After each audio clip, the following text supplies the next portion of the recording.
Well, this is not a good thing at all. How can this be a good thing? No, it's not going to work out. How can I get a big star at the last minute? If somebody falls out, there's an audience out there. I have no big star, and I can't start the... Hold on 1 second. Hold on. Hi, Nicole, hold on 1 second. Hold on 1 second. Yeah. Hey, Ellen, my car just broke down, and I was wondering if I could come and just hang out with you for a minute. Oh, bummer. That's horrible. Yeah, no, I'm kind of in a bind right now. I have a big situation on my hands. Can you hold on 1 second, though? Oh, Jesus, I'm getting another call. Oh, sorry. Okay, all right. Okay, well. Oh, God. Nicole. Oh! Hi, I'm sorry to scare you. I just remembered that I don't have a guest. I mean, I do. I have plenty of guests, but just since you're here and you said you want to hang out, we can hang out. But you can hang out with me on the show if you'd like. On the show? Yes, just as a guest. Gee, is this okay if I wear this? You can borrow some of my clothes. That's, you know, obviously, if you just go on. I've got some nice things. I've got a tube top. Yeah. I'm sure I have something that can become a tube top, like okay. just a nice a blouse or something like that. My closet's right in there. Oh, okay. Or you can wear that. It's all right. People love you. Doesn't matter what you look like. All right. See Nicole, you soon. Bye. Thanks so much.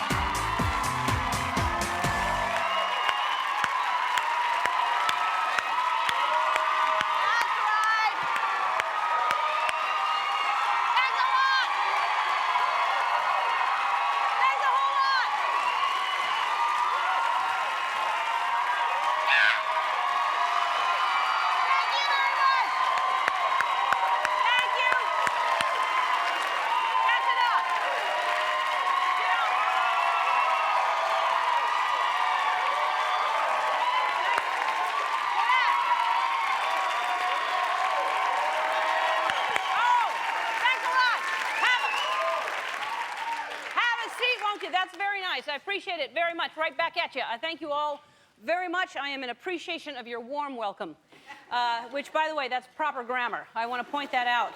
It sounds very formal, but that's proper. Nobody speaks proper grammar anymore. I mean, who says whom anymore? Or is it whom says whom? I don't even know. Whoever it is, I'm sure they're wearing a monocle right now if they're speaking that way.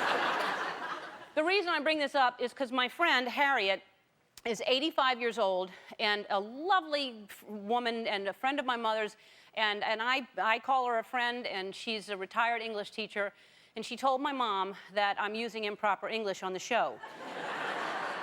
I said, I don't hardly never do that. No, you didn't, I said to her. She's 85, you know? I mean, when she was teaching English, you know, you figure she's 20 when she's teaching, approximately. I'm good at math. That's one thing I am good at. So if it's 1905, so like basically in 1864, she's teaching. Were they even speaking English? I think they were inventing the language back then. So what she's trying to tell me to say, nobody speaks like that. I mean, I'm sure she was like, thou, thine, have thou, cometh to thou, you know, and she said, she pointed out to my mom that I say, this was what caused it, Houston and I, when I should be saying Houston and me, because the rule is if you take Houston out of it, it should still make sense. Like, for instance, Donald Trump fired Houston and I. So it would be Donald Trump fired I, which is not right. So it's supposed to be Houston and me, which is all too confusing. And I've just decided I'm not going to do anything with Houston anymore. Because... And apparently I don't feel good. I feel well. That's what, you're not supposed to feel good, you're supposed to feel well. And I'll tell you something, after a few trips to the well, I feel really good. Yeah!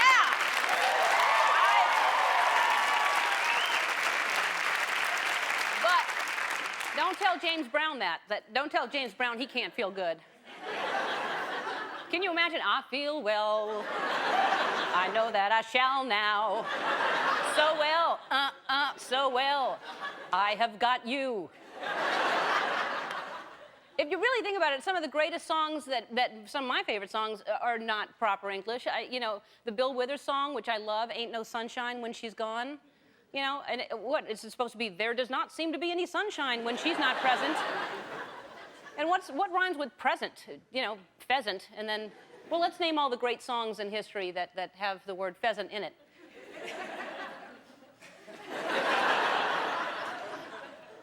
The Rolling Stones, they had that song, huge song, I Can't Get No Satisfaction, and they're British, you know? They're speaking the Queen's English, and it's supposed to be, I find that satisfaction is impossible to achieve.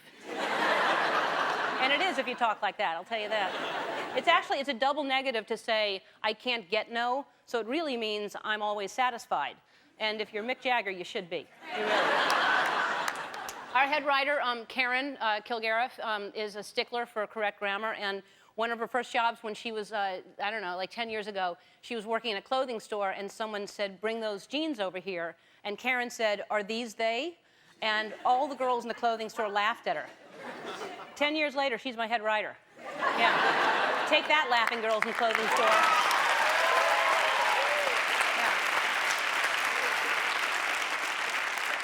It does not matter to me how you say something as long as you're communicating, but I don't want to offend any more English teachers, so I'm going to stop talking and I'm going to communicate with dance.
Slide around with these shoes. Nah, they get caught under it. Well, I don't know, and then I tried to throw the cape off like James Brown. I took somebody's jacket up there.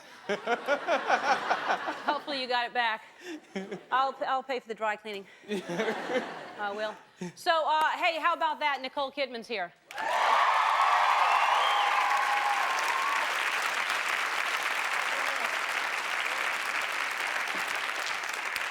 That's great. That worked out, because I didn't know Corey Feldman couldn't make it, and I said, what?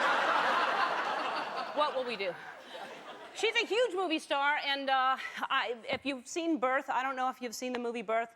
She's amazing in it, and she just got another Golden Globe nomination for that, and it sounds like she got a Golden Globe nomination for being born. The movie is Birth.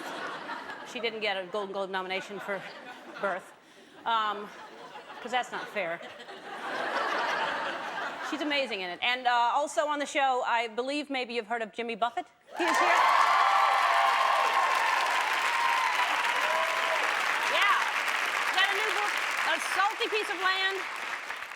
And he's going to sing a brand new song I have never heard before, Margaritaville. And it's... is there one person who's never heard that song? That's like, it's an anthem. You've never heard Margaritaville? You can't be serious. You're English? That's no excuse. That can't be. Well, you'll love it. You won't stop singing it. After you sing a few margaritas, and nobody wants to leave Margaritaville because you have to pass through Hangover Town. And well, there's the Yule log just burning like crazy. We left it burning all weekend, so it's amazing the log has not burned down at all. Maybe the fireplace is haunted. Ooh, scary. You know, I just realized how scary this looks. It's an open flame, which I don't think is a good idea. I'm going to get a smoke alarm. Or you know what I can do is I can do a screen on the front of it.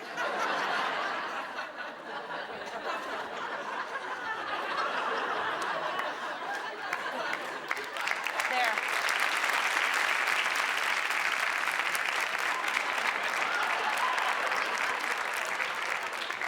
Fireplace tools right there. That doesn't really good. Look at it. Plus, I can't get my cigarettes through there to light the fire like that. Because once in a while, it's not. Don't try it at home because you get too close.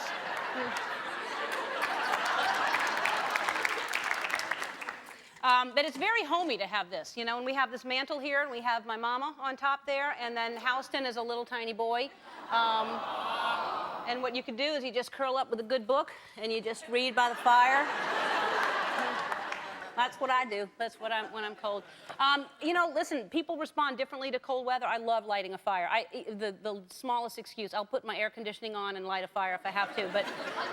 But everybody loves the cold in a different way. Some people hibernate. Some people make snow angels. Some people dive into frozen lakes. And so I'm curious as to how you deal with the cold. So send us a picture or a video of what you do in cold weather. And we're going to call this segment, How Cold Are You?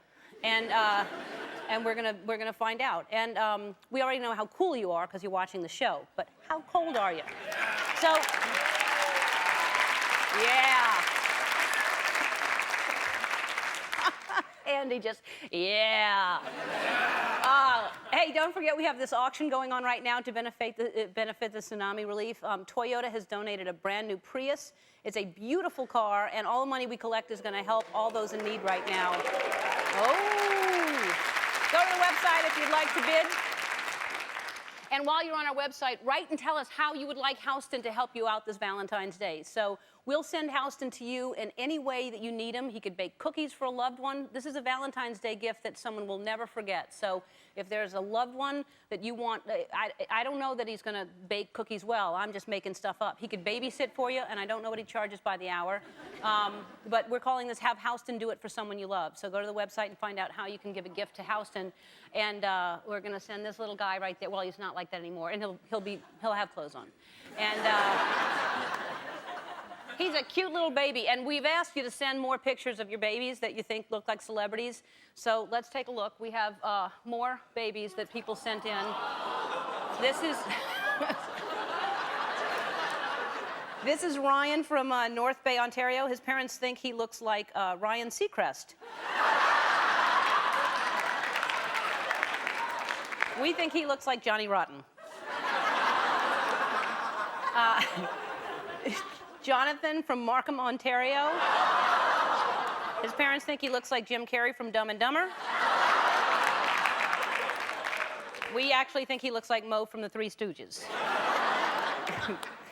All right, this is Stacy from East Haven, Connecticut, and his parents think he looks like Gordon the Fisherman. But if you put that outfit on anybody, they'd look like Gordon Fisherman, so. Well, not anybody, I guess. This is Alexander from Grand Junction, Colorado. His parents think he looks like Winston Churchill. And we agree. I think he needs a cigar. And a hat. There. We love celebrity babies. Keep them coming in. And so to mix it up, though, I'm thinking, you know, people have pets that look like them, too, or that look like other celebrities. So not just your babies, but if you have pets that look like celebrities or look like somebody, send those in, too. And please, please don't send us any more pug pictures that look like Edward G. Robinson. That's been done. So, hey, when we come back, Nicole Kidman is going to be sitting right here. We'll be right back. Our first guest recently received her 7th Golden Globe nomination for her acclaimed performance in the movie Birth. Please welcome Academy Award winner Nicole Kidman.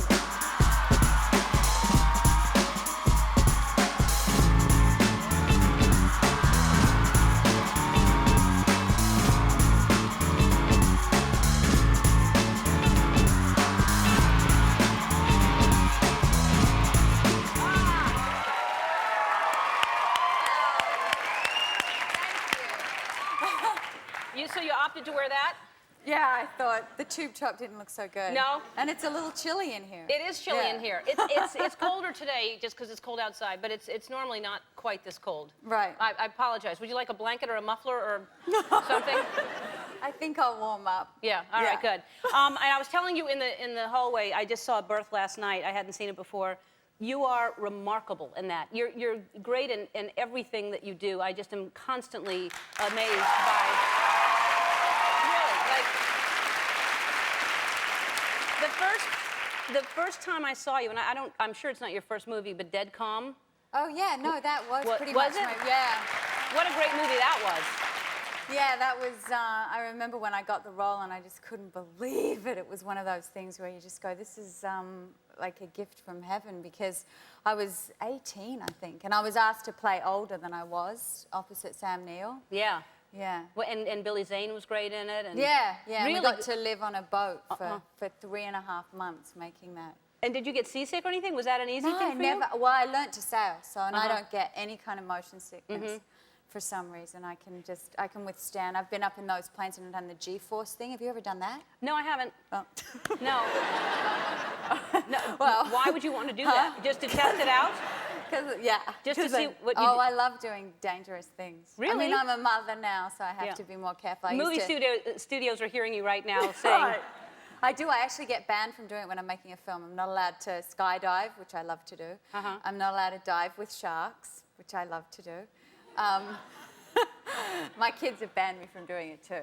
That's amazing. I never would think of you as a thrill seeker like that you would do stuff like, and swimming with sharks, like in a cage or actually. I have not done that one yet. I really want to do that with the great whites, where you go down. They asked me to go to the Galapagos Islands and swim with the sharks there, which I'm considering. Yeah. I have to get permission from a 10-year-old and a 12-year-old. Yeah, exactly. A possessive 10-year-old Are and your 12-year-old. kids like that? Do your kids love scary things, and are they? Connor, who's my son, pretends to like it, but then he gets up there and he's like, Yeah. starts heavy breathing. But does he snowboard and skateboard and stuff like that? Yeah, they're pretty good athletes. Well, Yeah. obviously, look at their dad. So, Yeah. you know, they're much better athletes than me. So they're forced to, basically. Well, Yeah. Sounds like it. And your daughter, does she like that, or is she? no, she's more like the creative one who's like, I don't want to. I mean, she's 12. You never want to do anything at 12 except sit on the computer and on the phone. Do they know their parents are huge? I mean, are they aware, or is it just kind of like, well, these are my parents. They don't know anything to compare it to. They're embarrassed. They are. They're very embarrassed. They actually deny us. Which is okay. I mean, I go, it's all right, it's all right. They try to change their last name and sort of, they go, shh, and don't come, whatever you do, don't come. Isn't that hilarious how Yeah. kids will be opposite of whatever you know, most kids would be thrilled. Oh, I go to Connor's soccer game and Bella's there on the sidelines and she's like, don't touch me. And I'm like, okay. Then I tease her and kiss her and she gets really angry. So, Anyway, she's going to kill me because I'm not actually allowed to talk about them. all right, well then. So I'm in huge trouble now. Well, did you split time, obviously, with Yeah, them, and, yeah. and what did you do for the holidays? Were you here? I or- took them to the Lakers game on Oh, yeah? Christmas Day, yeah, which was a really good thing to do. I think I heard about that. Oh, no. Yeah, no, I just did. That's all. It's just somebody said that you. Yeah, do you, yeah. are I you- mean, it's really hard because you try not to get them photographed and stuff. I'm very, very, very protective. Well, Michael Jackson, you can put masks on him. You know. You can, They really let me do yeah, that. I mean, there's things you can do. No, they're the opposite. They're like, we want to be photographed. Yeah. I'm like, cut it out. So they Yeah. want to be photographed, Oh, but they don't. like the idea of being on TV, you know. But they don't want to. They got to take the good with the bad then. Not that there's any bad in it at all. Just try to explain that to a 10-year-old. I will. What's her good number? And bad. If she likes me on the phone, I'll call her right now. And I'll say, Bella? Is it Bella? Yeah, Yeah. Bella. I'll just say, Bella, we were just talking about you on TV. I'll be dead. Don't ever do this to I me. will. I'll call her. I'm dead. Let me know if you change your mind. Now, and how do they feel about, are they jealous at all? Like if you work with other kids and they Yes. play your kids? Really? Yes. Yeah. They- You know, it's hard, particularly when they were younger, because I did a film, The Others, where I had 2 children in that, and they kind of. Oh no. That's how heavy your hair is. Stop. Isn't that amazing? Yeah. Gosh. Big star hair. Yeah. Brutal. The average person's hair is not that heavy.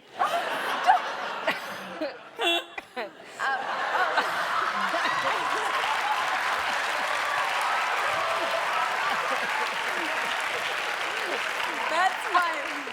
I have terrible laugh sometimes That's a great laugh. where I honk. No.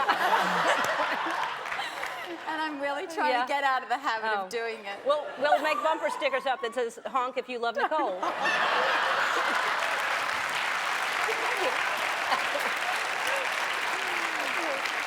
Oh dear. So anyway, so they don't like you being What a were mom. we talking about? That your kids and that they get jealous of other kids.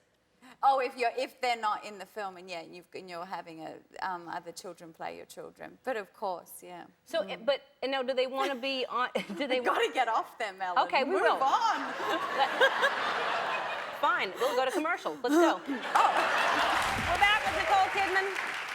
So now, I always forget because in birth you don't have the accent either. I really forget that you're Australian because it's so easy for you to drop it. But then it goes right back to being, is that the... It adjusts. Uh-huh.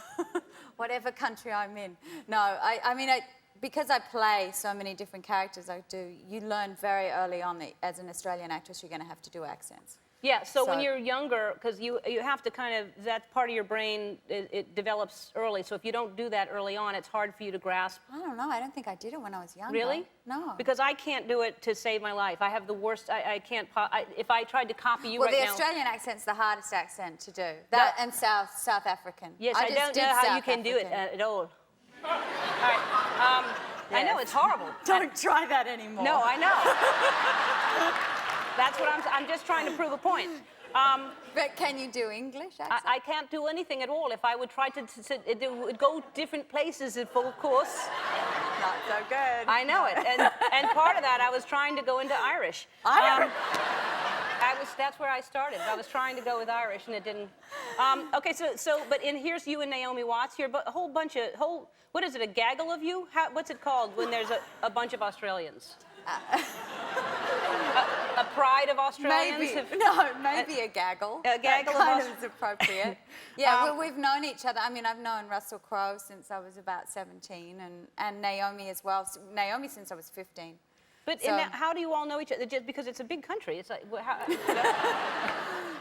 yeah, it's sort of odd, I have to say, that we, but we've remained friends through this whole period. I'm going back to Australia to do a film with Russell. Next month, yeah. Next month? Yeah. And what's the film? It's called Eucalyptus, which is the name of the Australian trees, eucalyptus. I mean, it sounds terribly boring. We have them here too. About trees. They're not your trees. We have them. Yes, I know. They are our trees. Yeah. They're out. We brought them to you. You did? Yeah. I was actually born, though. I say we. I was born in Hawaii, so I'm kind of a mix of. Oh, how long did you live in Hawaii? I lived in Hawaii a year and then Washington, D.C. for 2 years. I didn't know that. Yeah. So I have dual citizenship. Oh, you do? Mm-hmm. I see. Now, and so you, and is this brand new, the Chanel number 5 ads, or is this, how long has this been going on, the campaign? Put that down. Why? Embarrassing. Yeah. I did it with Baz Luhrmann, who did Moulin Rouge, and he directed, yeah, it's great. That's great. But that's the print ad. They did a TV commercial of it, which I would normally never do a TV commercial, but he wanted to direct it. So I That's thought, a pretty cool director, Baz fun. Luhrmann. Yeah, They're talking to me about Chanel number 6 right now, and I'm not sure if I'm going to do it. I might not. I don't know. You could get the Cocoa campaign. Yeah, I'll do cocoa or I'll do hot chocolate. I don't care. I don't care. All right, we have to go to commercial. When we come back, we're going to talk about the movie because it really is. It's beautiful. The set design, the colors, everything about it, and that little boy is. He's wonderful. Amazing. We'll be right back. We're back with Nicole Kidman. It's a clip from Birth, and congratulations on the Golden Globe nomination. You absolutely deserve it. Your performance in that is so good. There are so many scenes in there that stood out for me, and that was one of them that I just watched you, and there's not one false moment. You just see people working, and you just see that you're just raw and telling a story in every single thing you do, in the hours and everything that you do. You're so good. So it's good. I think when you love what you do, you're in a very good position, you know. And I absolutely love to act. So I'm very lucky just to have the opportunity to play really complex, interesting women. Yeah. Well, in that movie, tell people if you can briefly what it's about. It's a very interesting idea. Well, the movie starts with a 10-year-old boy coming into my apartment. We're having a birthday party for my mother, and he sort of finds his way into the apartment. And he basically says, "Come with me, could I speak to you for a moment?" And everyone's like, "What?" And he takes me into the kitchen and he says, "I am your dead husband, and I've come back for you." And he's 10 years old, and my husband died 10 years ago. And that's how the film starts. Yeah, and it sounds crazy. This is the little boy. What's his name? Cameron Bright? Cameron, yeah.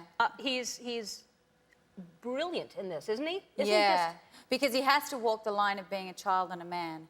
And you're never sure. I won't sort of give it away for you, but it's sort of, I am in this still after 10 years of losing my husband, even though I'm sort of engaged to be married to somebody else, I'm still in love with him. And I'm still grieving for him, even though 10 years has passed. So it's almost like I want to believe desperately that this really is him and that he has come back for me.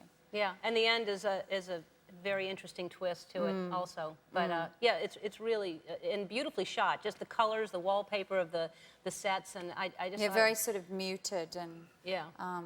But the director is extremely talented. He's new. He did a film, Sexy Beast, and he's English. Which was great, with yeah. Ben Kingsley. Yeah. And actually, the complete opposite in terms of just style and everything. And I think that's what makes a great director, when you see the diversity and what they're able to do. Yeah. So. Yeah, it's really, especially knowing that he did that other film, which was totally different, Sexy Beast. Yeah, yeah. Now, and are you, where are you going next? You said you're doing the Russell Crowe thing, but aren't you going to do something with UNICEF or? I'm actually going to go to Indonesia, because I am a goodwill ambassador for UNICEF. That's great. Good for you. So I'm going to go in the 3rd week of January to try and keep everybody aware of what's going on, and my sister is going to go with me. So there we go. We're going to go and do that. So, good for you. Now we have to go to Jimmy Buffett. Are you a parrot head, by the way? Yeah. Yeah? Yeah. Do you know what that is? No. You're sorry you said it now. Uh-oh. We'll show you what you have to do now that you've said it. Oh, no. Birth is in theaters now. Jimmy Buffett joins us after this. We'll be right back. Nicole, thank you so much. We're back with Jimmy Buffett. And yeah, they are. Everybody comments. They're a great audience, aren't they? Great audience. Great audience.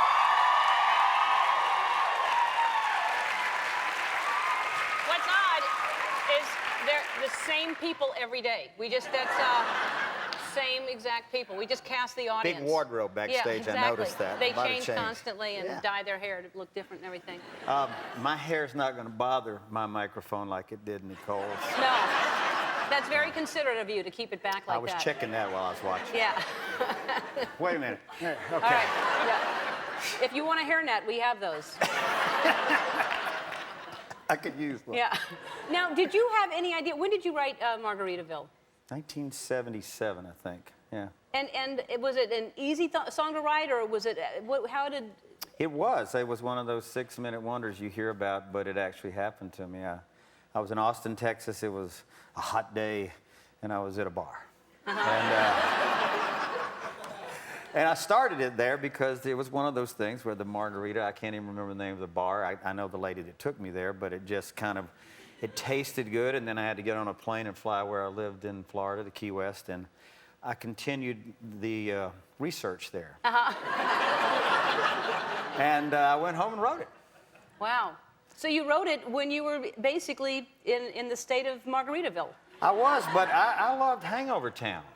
You did? Yeah, I think that could be the sequel, you know? Well, if you write it, I want a little tiny piece of it. I know. You know, your lawyers, they stay right there. Yeah. Because, you know, there's a lot that goes on out here. Any idea that I come up with, that's an idea. I know, it could wind up anywhere. And how did, when I mentioned Parrot Head, how did that come up with, explain, because she didn't know, what are Parrot Heads? Well, they are, right there, but. Yeah, there's, yeah, okay. Yeah.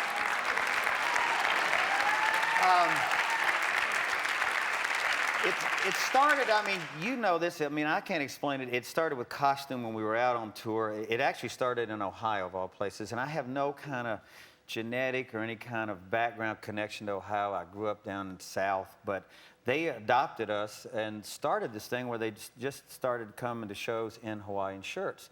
And then they expanded on their costumes to the point where it just got ridiculous. I mean, and it's wonderful, but the only thing I can kind of compare it to is I grew up a child of Mardi Gras, you know? So it was Tuesday, and you dressed up, and you could put things on and act ridiculous. And when you go out into the rest of the world, I think that people that don't do that...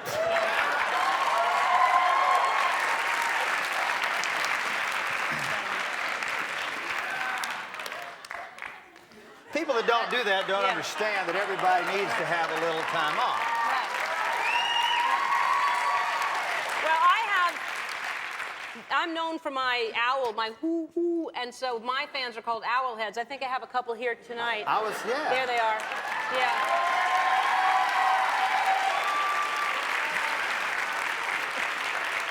I don't see that much of a difference between owl heads and parrot heads. It's No. a feather here, a feather there. Yeah.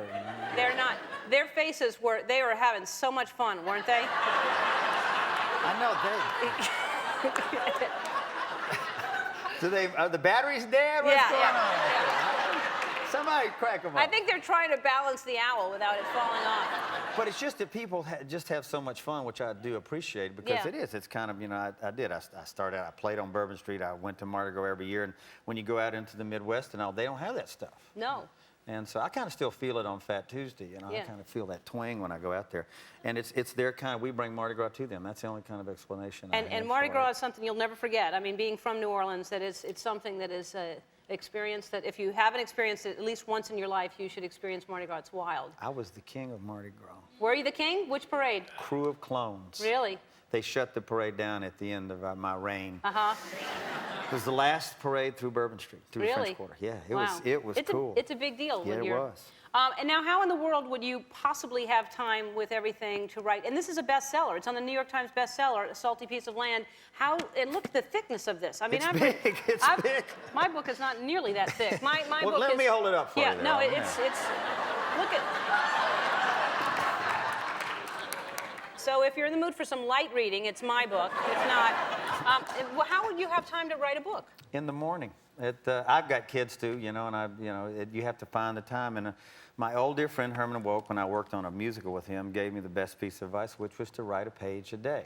And if you don't try to set your expectations any further than that, and if you get your page, it's good. And if you get more than that, it's really good. Yeah. So, I mean, and you do the math, you know, you're good at math, so it adds up. Sure, so 30 days is 30 pages. That's at like 25 pages. That's true. Leap years are tough. Yeah. But, well, what you could do is you could buy Jimmy's book, and then you could buy mine as a bookmark, and then you can log on to our website to purchase a copy of Jimmy's book, A Salty Piece of Land. Everybody in the audience is getting a copy. One more thing after this, don't go away. I want to thank Nicole Kidman and Jimmy Buffett. Tomorrow, Don Cheadle and Betty White. Oh, and one more thing.